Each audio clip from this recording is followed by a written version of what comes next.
I lie awake under the covers of my bed.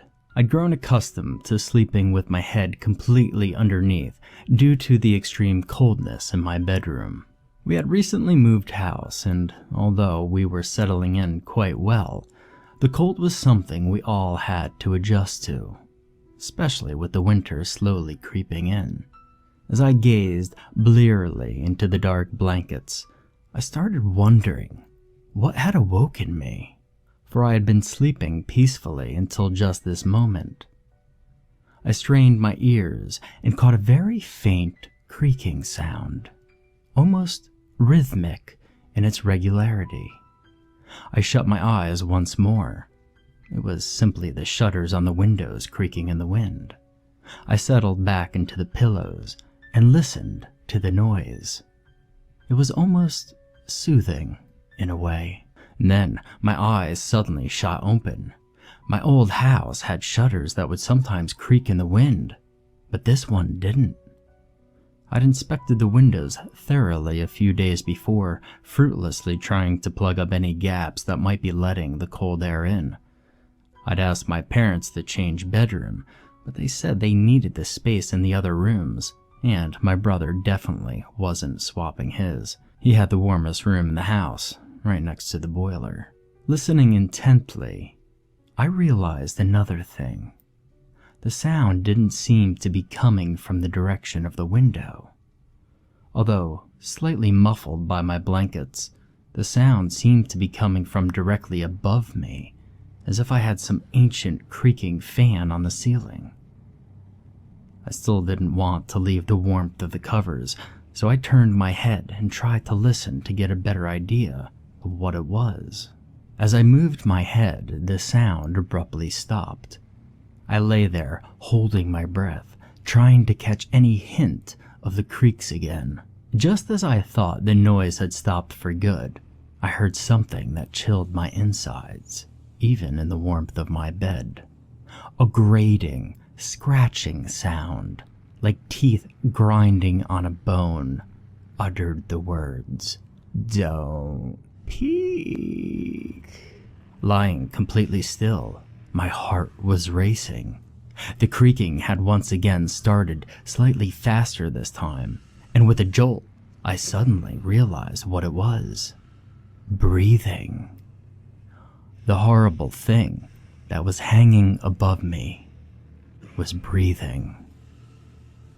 How could I have thought it soothing before?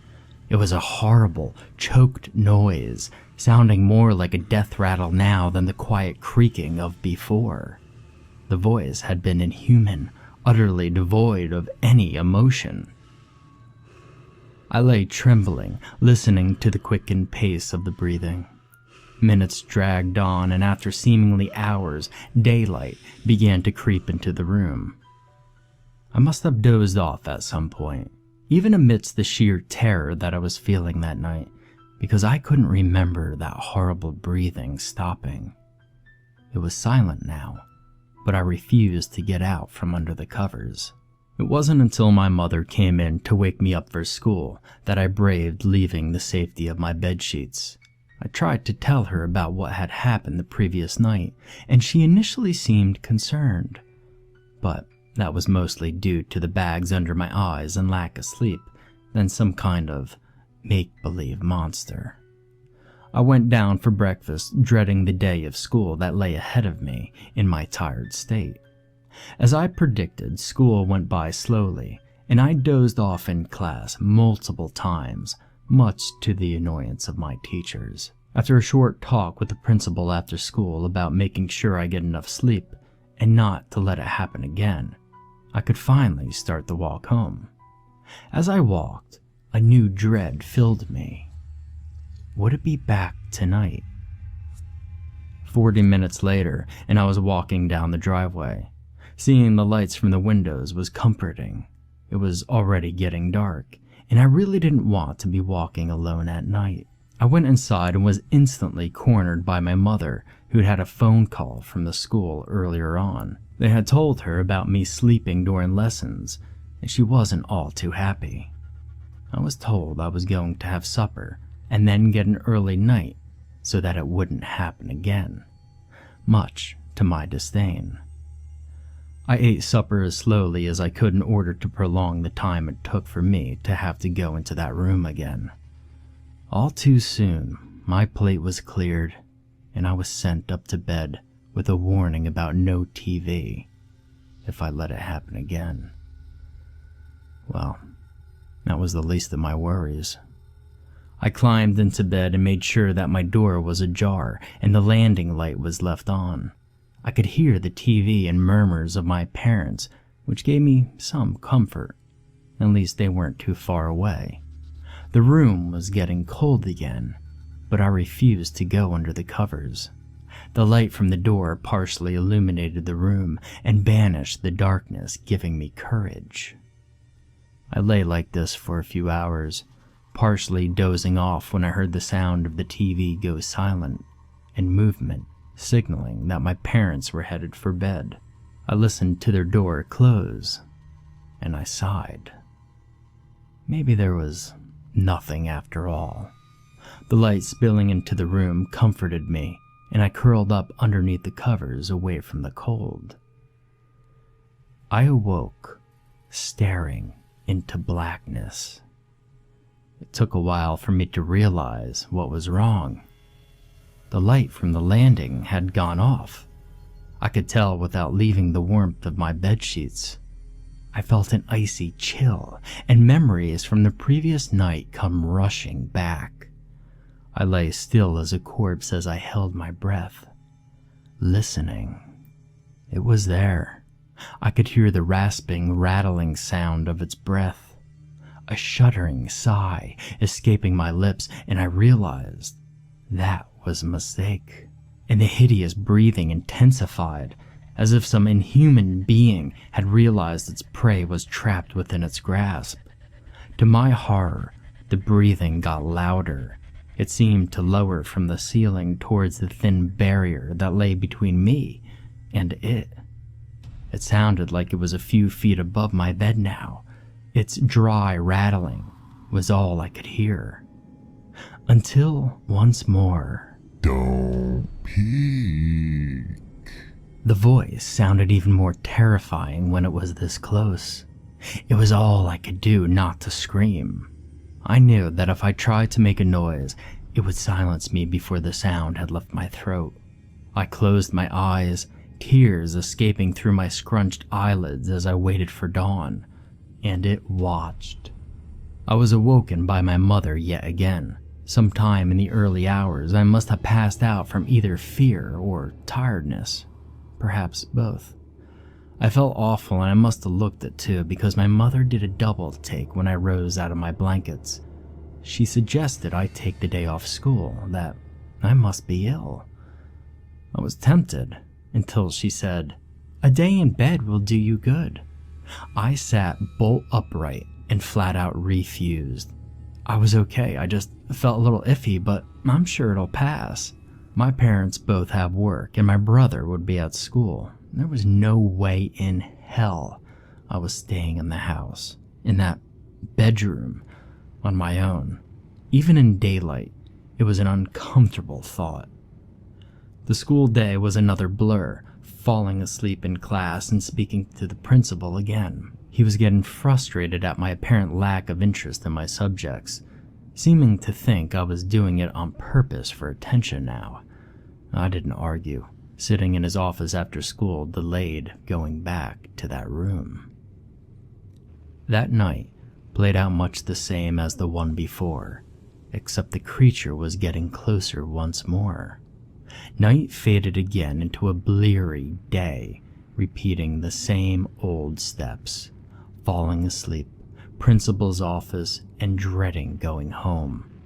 This time, I was promised a detention after school the following day, and if my behavior continued, then they would discuss further options.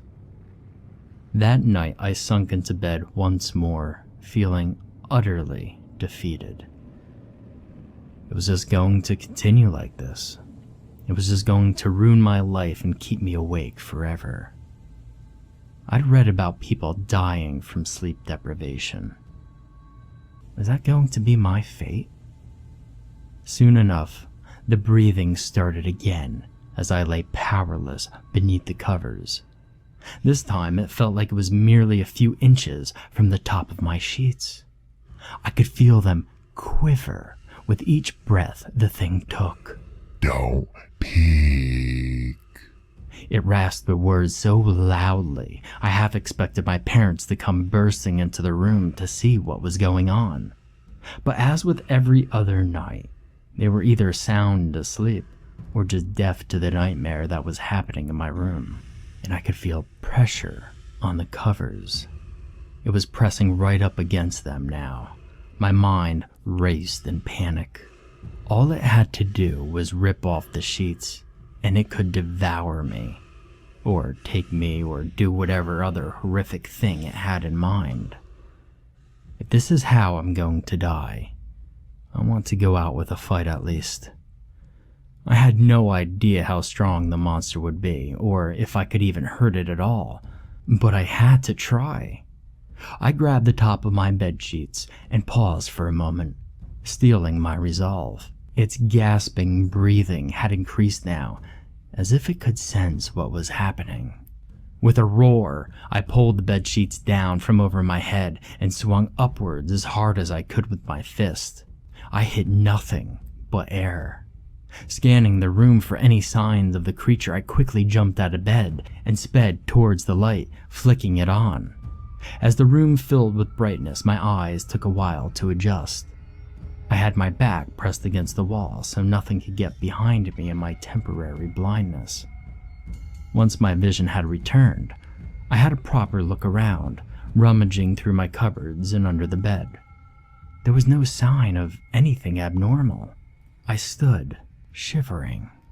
After the initial adrenaline rush, I was feeling the cold of the room again. My breath appeared mist-like in front of me. I glanced at the bed again, wanting to get back under the covers. After a few moments of consideration, I climbed back into the warm blankets. And this time, I refused to put my head under the covers, no matter how cold it was. I had left the light on, which gave me comfort. I was sure the thing needed darkness to manifest itself. I glanced at my clock, and it told me it was 1:47 in the morning. Had I defeated the monster? Maybe it didn't want me to peek because that was what it gained strength from, fear of the unknown. These thoughts swirled around my head as my eyelids drooped. I woke the next morning feeling refreshed.